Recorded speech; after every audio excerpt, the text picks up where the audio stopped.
আজ আমি নতুন একটি রেসিপি নিয়ে চলে এসেছি। কোনো রকম বেলাবেলি ঝামেলা ছাড়াই আজকে তোমাদেরকে আমি বেবি নান বানিয়ে দেখাবো। এটা কিন্তু খুব সহজেই মাত্র হাতে গোনা 10 মিনিটেই বানিয়ে নিতে পারো। তাই বন্ধুরা, যদি আমার চ্যানেলে নতুন হয়ে থাকো তাহলে আমার চ্যানেলটিকে সাবস্ক্রাইব করে পাশে থাকার অনুরোধ রইল। আসসালামু আলাইকুম। নতুন একটি পর্ব দেখার জন্য সকলকে স্বাগতম। আর এই বেবি নান যে কেউ এক নিমেষেই খেয়ে ফেলবে, এতটা মজার হয়।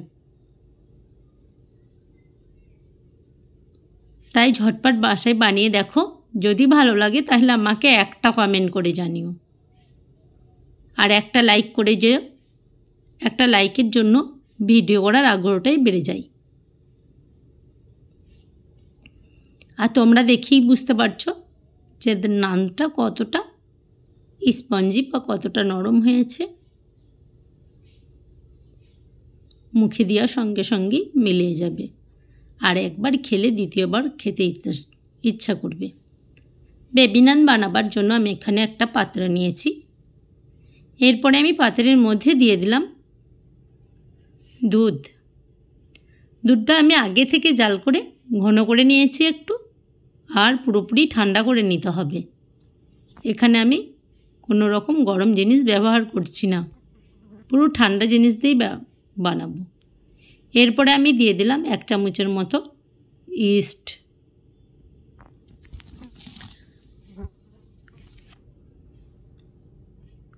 আর ইস্ট যদি না থাকে এই নানটা কেমনভাবে বানাবে সেটাও আমি বলে দেবো।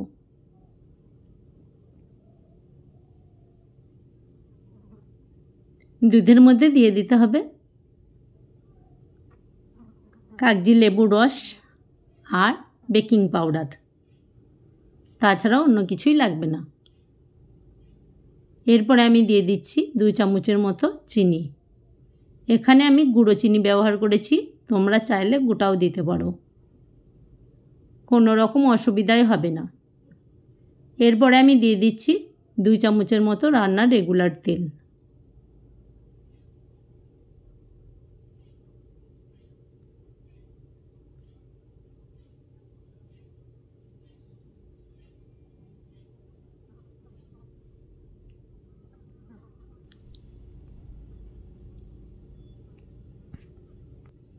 এরপর আমি এখানে একটা ডিম নিয়েছি, ডিমটা ভেঙে দিয়ে দিচ্ছি।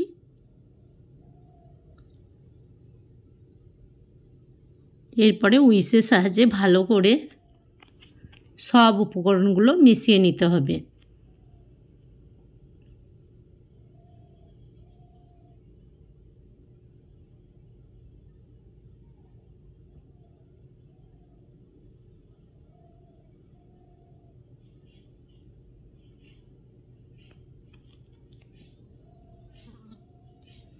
মেশানো হয়ে গেছে।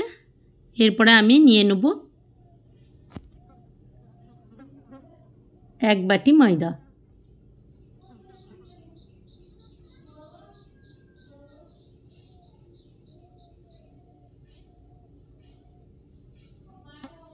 ময়দা দেওয়ার পর ভালো করে মিশিয়ে নেব। যদি দেখি যে ডোটা খুব পাতলা হয়ে গেছে, সেই ক্ষেত্রে আরও অল্প পরিমাণ ময়দা মিশিয়ে নেব।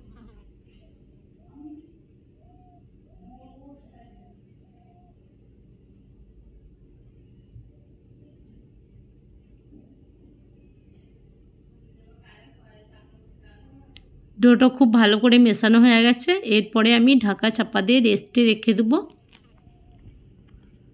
15 মিনিটের মতো। আর ডোটাকে অতি অবশ্যই গরম জায়গায় রেখে দিতে হবে। এরপরে ঢাকনা খুলে তোমাদেরকে দেখিয়ে দিচ্ছি। দেখো, একেবারে ফুলে ফেপে ডাবল হয়ে গেছে। দিয়ে চামচের সাহায্যে ভালো করে হাওয়াগুলোকে বের করে দিতে হবে।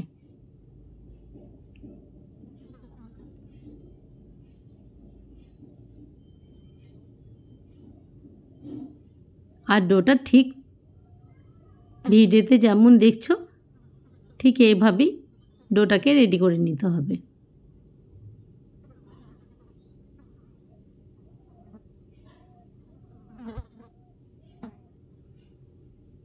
এরপরে ওভেনের মধ্যে একটা কড়াই বসিয়ে দিয়েছি, আর কড়াইয়ে আমি দিয়ে দিয়েছি রান্নার রেগুলার তেল।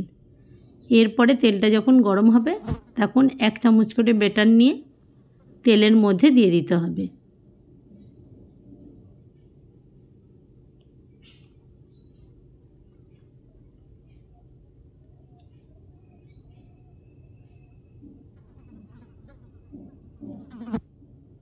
বেটারটা দেওয়ার পর হালকা করে খুন্তির সাহায্যে এইভাবে তেল একটু ছড়িয়ে ছড়িয়ে ওপর থেকে দিয়ে দিতে হবে, তাহলে দেখবে একেবারে ফুলে ফেঁপে ডাবল হয়ে যাবে।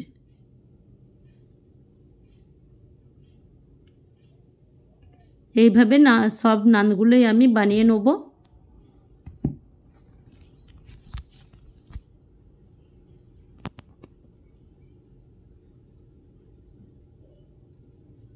তাই বন্ধুরা, যদি ভিডিওটি ভালো লেগে থাকে তাহলে আমাকে একটা কমেন্ট করে জানিও।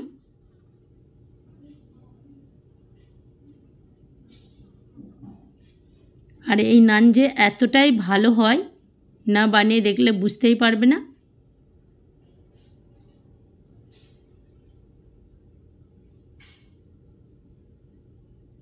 আর বাড়িতে অতি অবশ্যই একবার বানিয়ে নেওয়ার চেষ্টা করবে, দেখবে খুব ভালো লাগবে। আর যদি ভালো লাগে তাহলে আমাকে একটা কমেন্ট করে জানিও। তোমরাও ভালো থেকো, সুস্থ থেকো, সাবধানে থেকো, আর সবাই সবারই খেয়াল রেখো। খুব শীঘ্রই দেখা হবে পরের একটি রেসিপি নিয়ে। আসসালামু আলাইকুম বন্ধুরা।